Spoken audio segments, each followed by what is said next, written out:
All right. Hello, everybody. You're here with Super Marcey, Bede, and Batch. And we are going to be chatting to the co-writer of the Tubi original film, Tales of a Fifth Grade Robin Hood. So hello, Ryan Ebert. Thank you so much for having a chat with us about the film that you co-wrote. And hopefully we can talk about more Tubi original things as well. I don't know how much I can talk about the semi-immediate future with Tubi, but because we're still being very secretive about the next movie. But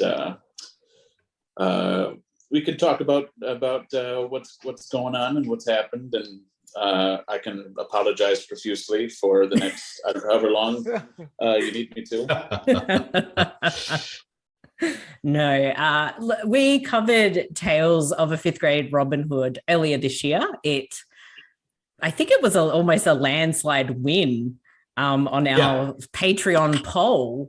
So people really wanted us to watch it, and we all did not watch the movie before actually recording the episode. So it was a first-time experience for us, and for me, it was definitely one of my favorite episodes because we just had no idea what was going on, and that was half the fun.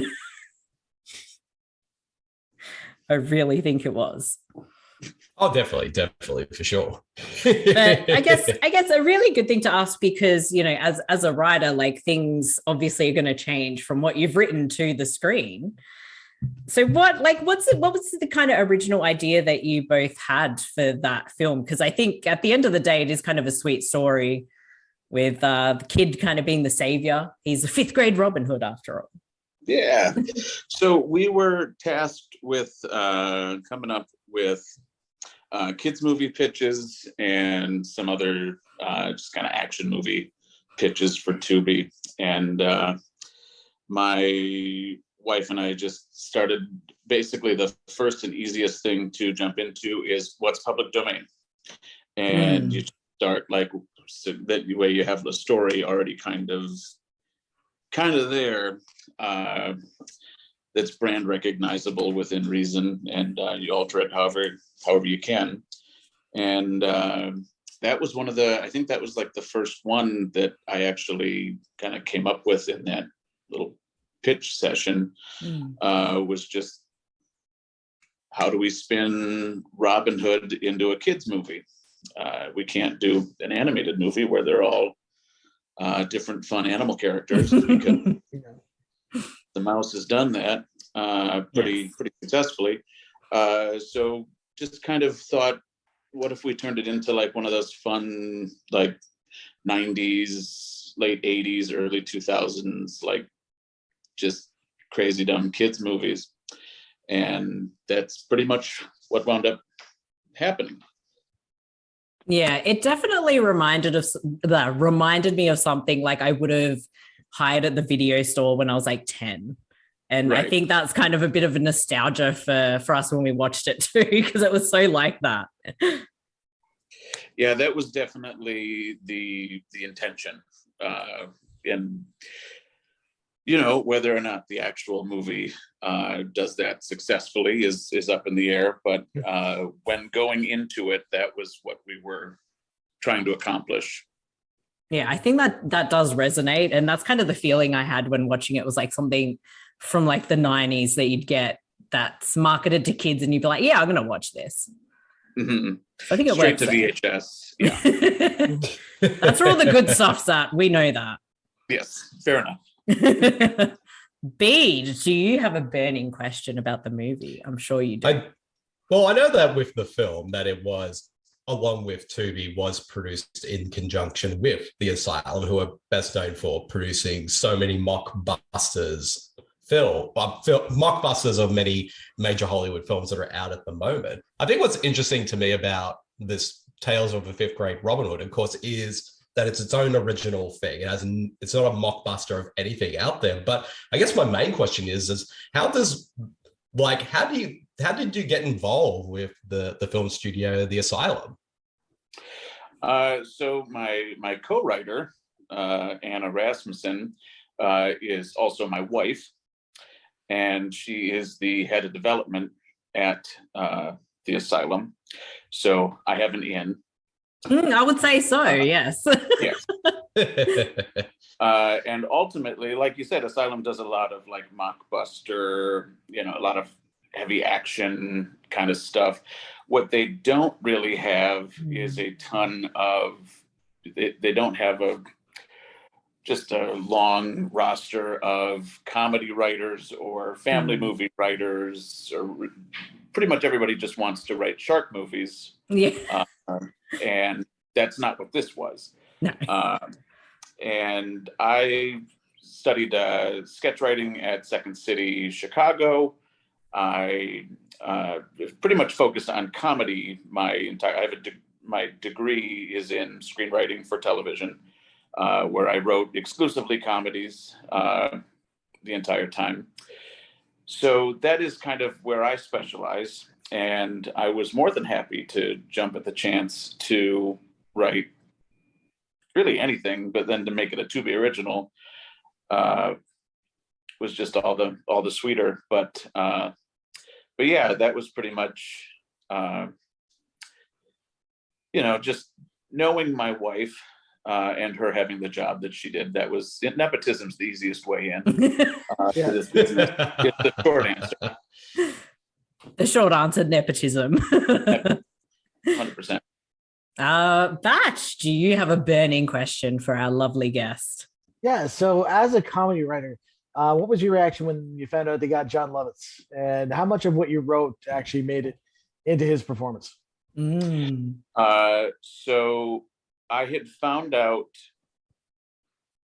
very late into the process that, because casting is one of the last things that happens when the Asylum makes movies. And I had always hoped that it was going to be someone fun in the Prince role. And then they said it was down to two guys, a guy who, Tony Jensen, who I've met, he's a wonderful actor, and John Lovitz. Tony Jensen, he's done a lot of Asylum movies. Yeah. Like I said, phenomenal actor. No offense to him. But when I heard John Lovitz was even a possibility, my head melted. I exploded, imploded, all of the emotions that you can feel of excitement, all at the same time. Because that's just, you're right. This was technically my third Asylum movie. And, you write these, they do a lot of star casting where they have like somebody who, at least, it's usually Eric Roberts, we know this. Yes. But, Yes. but they usually cast somebody who at least was a name in a role, so they can have that on the poster. It helps sell it. So I'm thinking like, yeah, it's going to be Eric Roberts, or it's going to be Tom Sizemore, or it's going to be one of these people. And then hear that, yeah, it's come down to Tony or John Lovitz. And as a huge SNL fan, growing up in that kind of, his era was not a terribly strong era, but he is a highlight of it. And then that was just kind of when I was getting into SNL. Yeah, that melted my brain considerably. And I even said that if we do cast John to the one of the heads here at Asylum, I was like, I will rewrite the dialogue so that it fits his very particular voice. And to answer your question about how much of my actual dialogue remained as far as John Lovitz is concerned, with him, a shockingly large amount of it, considering that he did do a lot of improvising on set. But my favorite improvised line in the whole thing, and it maddens me to this day that I didn't know it was going to be John Lovitz until way too late in the process. But when he's standing off stage at the board meeting, and he's like announcing himself that he's walking on, and he says, and thank you, Don Pardo. I was like, God damn it, that's so fucking good. Nice. But yeah, a shockingly large amount of my dialogue remained as far as Lovitz is concerned. That's pretty cool. Which, yeah, and then he also he said in an interview, he was asked about being cast in this, and he said that he read the script and he thought it was really funny, and I think my heart stopped beating for a moment. Just it's John Lovitz. He's been around. He's read some scripts. He's done some stuff, and I'm sure he's just saying that. But just hearing John Lovitz say that he read the script and thought it was funny, I can die now. Yeah. You're done. Put a fork in you. You're done. I have peaked. It's not getting any better than that. Yeah, I think he was actually really he was well cast in it, and he's definitely one of the highlights. And I know when we were kind of looking at all the Tubi originals at the time, that one sticks out because you see him there. Plus, it is more of a kids movie, which we don't tend to specialize in. So we got lots of fun with it. I have to ask the really awkward question. So the movie, very early on into the movie, the kids are cream pieing teachers. What's up with that? Because we had way too much fun with that joke for it being a kids movie, I got to say. I knew this was going to come up. Yeah, you were expecting it from me. I was warned, and I don't really have an answer.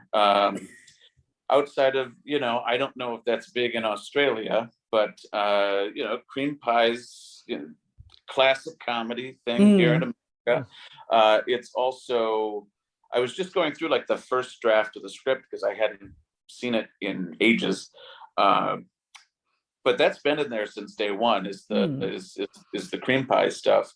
And that's really just when you do write these for, The Asylum, even for a Tubi movie, the budgets are low. Yeah. And so really just trying to think of what are really cheap things that people can just get a hold of. Yeah. That was, just like I said, in the rough draft, we just put it in there thinking well, if we, maybe we'll change it. And that's just one of the things that never changed. Yeah. Now I regret it deeply. I think it's just that our minds permanently live in the gutter. So we're just but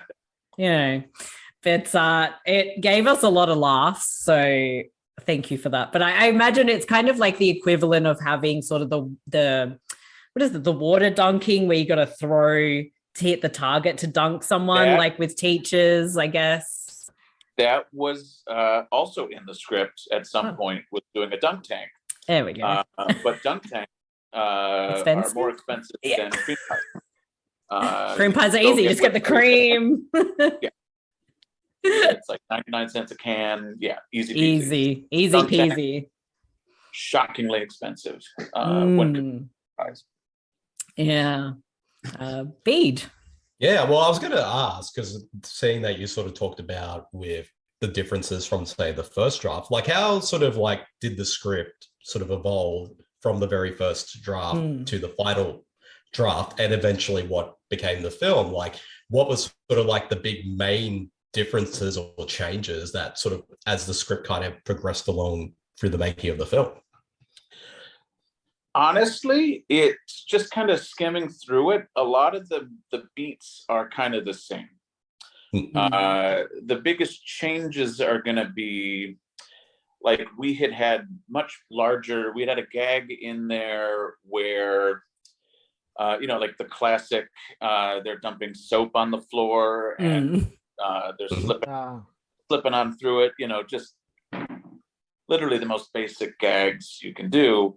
But the school that was in the script up until a week before we were going to shoot.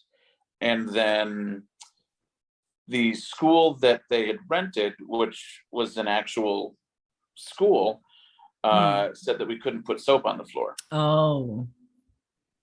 So we were like, what if it's like, we had like that's been in there since literally the rough draft. What if it's actually just water, and we put on the side soap bucket, and then people just buy it because it's a kids movie. But they were like, no. Wow. Can't. So then we changed it to, somebody pitched setting up and throwing out mouse traps and having this whole like side thing of there being like a mouse problem in the school, and just kind of setting all of that up, which was in the script up until like, that was the script when it had gone into production. It was locked, it was done. And then I see the first cut of the movie, and that entire area where there is a gag just doesn't exist. They just completely cut that entire. So there's a lot of stuff like that where it's like, just like the gags changed. The beats pretty much all stayed the same, though, I think, for the most part. That's just got cool. rudely interrupted. How rude. But outside of that, I'm trying to think if there were any like major story changes throughout. It was mostly just like little bits of dialogue. Obviously, the Lovitz improvised, like we said, and Stephen Glickman, his idiot guard, who was in those two guys were just absolutely made the movie for me. Too funny. Glickman, though, not all of his stuff, but a lot of it, he was the one that improvised more. I had a feeling during that. Yeah. But That's I mean, cool.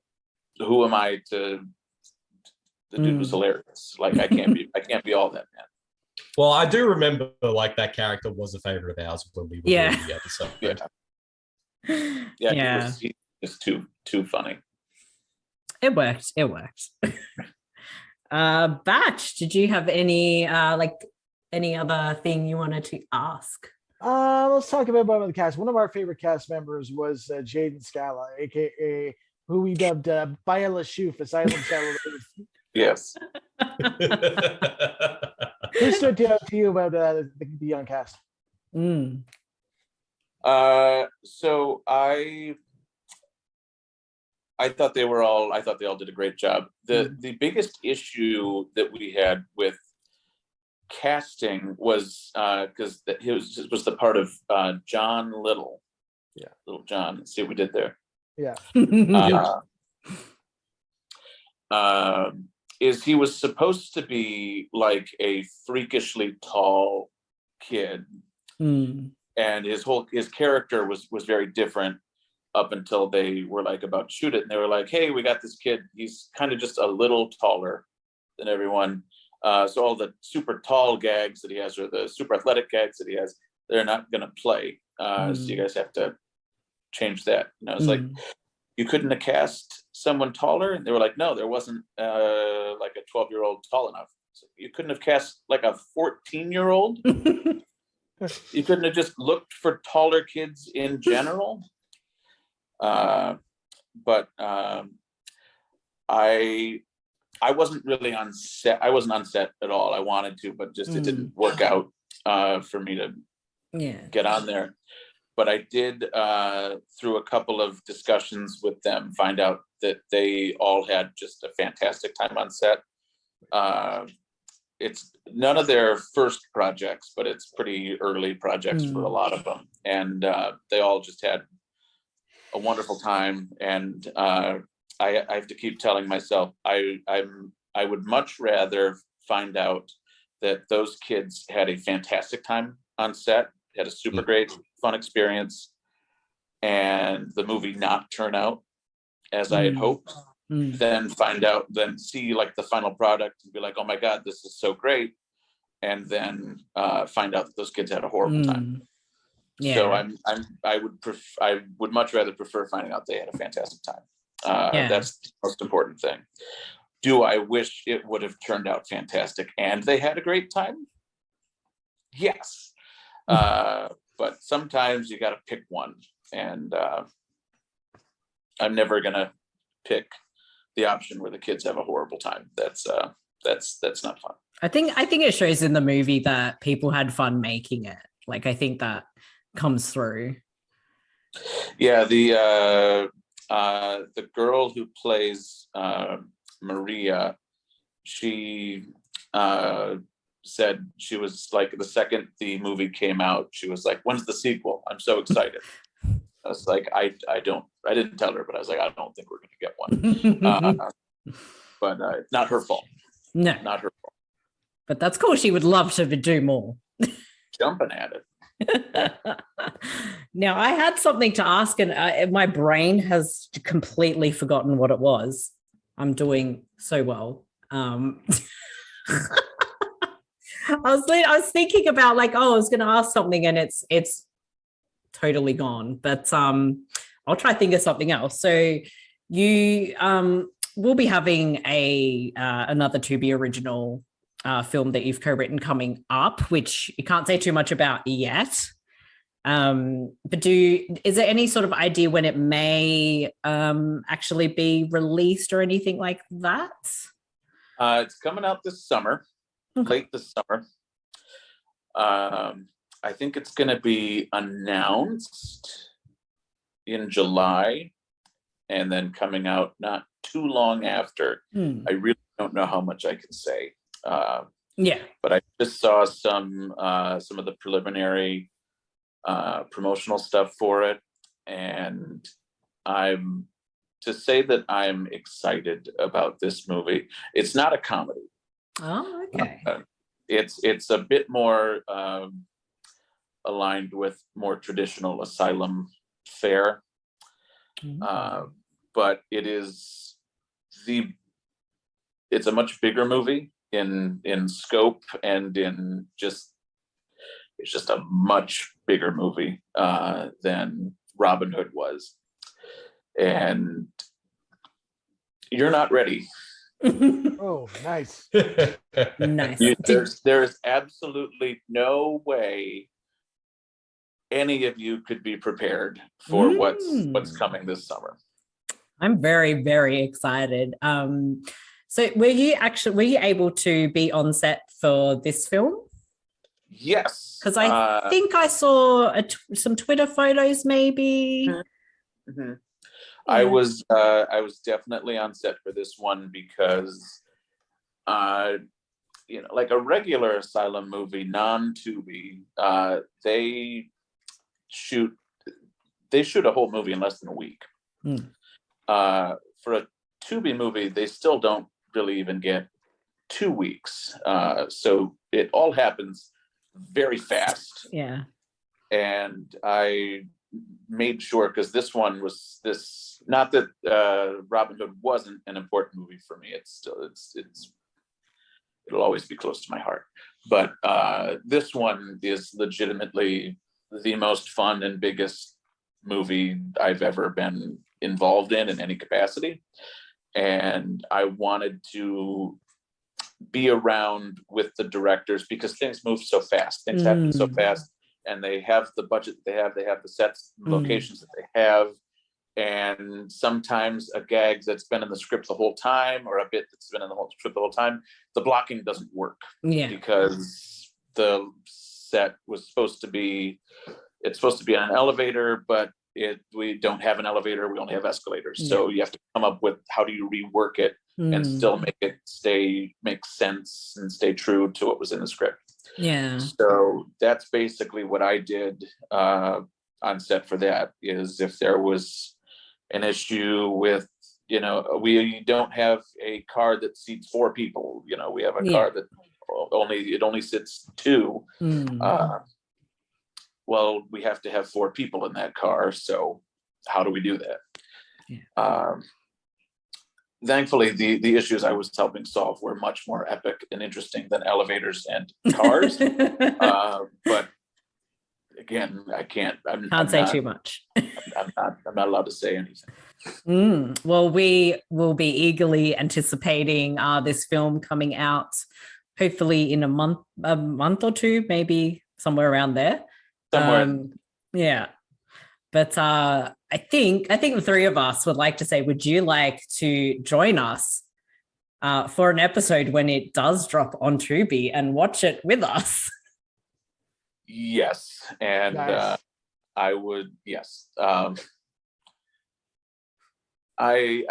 so excited because I haven't seen the rough cut of it yet, but I know that Tubi has gotten back to the Asylum and said that they really liked it. I've seen some of the visual effects, the preliminary visual effects, and I loved them. Found out Tubi was just ecstatic with them. Nice. So everything's looking rosy from our end, which means it's only going to crash and burn horrifically. Possibly. But until then, cautiously, extremely optimistic. And I would also love to, I would love to see if you guys could, when it is announced, guess, is this the one? Oh, nice. Because they're announcing new movies every month. I will tell you it's going to be announced in July. That's all I'll tell you. Nice. Okay, I'll be checking Tubi updates every hour in July. But we definitely would love to have you on the actual show and watch the movie with us together. That would be thrilling. Yes. And you said yes because we have this on recording. Yeah. Indeed. Which we confirmed. It is recorded. It is confirmed. Well, as we're recording on Zoom is telling us we don't have much time left. So yeah, I think a good half hour is a good little interview to have. But on behalf of the Tubi Tuesdays podcast, thank you so much for taking the time out to talk with us. And we look forward to the upcoming film and watching it with you when it's out. Very exciting. Hell yeah. Very excited. I'm so excited for this next movie, and I very much look forward to sharing that with you guys. And hopefully, you're a little less mean this time. I was very hurt listening to that 90-minute podcast of just being horrifically insulted every step of the way. We went. We do it with love. We do it with love. I mean, I showed up. You're still here, so to be fair, we do try to be funny, and we roast things even if you roast things that you love. So I guess that says something. I'm not going to sleep at night, but I appreciate it. Well, if it helps, we had a great time watching Tales of a Fifth Grade Robin Hood. It's still one of my favorite episodes because we just had so much fun. So if it wasn't for that movie, we wouldn't have had a good time. So there you go. Fair enough. I think it is one of the higher tier movies we've watched for the podcast. Actually, it is, yeah. I think it's still our most downloaded episode of the year so far. It's at least in the top 3 of our most popular episodes this year. So there you go. Well, that's something. I'll take it. Yeah, it was definitely very popular and maybe people like to see some Tubi originals happening, which is great. Hell yeah. We are all for the Tubi. Yes. Just gotta wait for the next one. Yes, I'm very excited. But yeah, once again, on behalf of the 3 of us, thank you so much for taking the time out to talk to us. And yes, everybody, you've heard it. Ryan will join us for the upcoming Tubi original. So very excited. Yes, and everybody watch Tubi movies, watch Asylum movies. It's good stuff. We love it. Good and asterisk. Yes.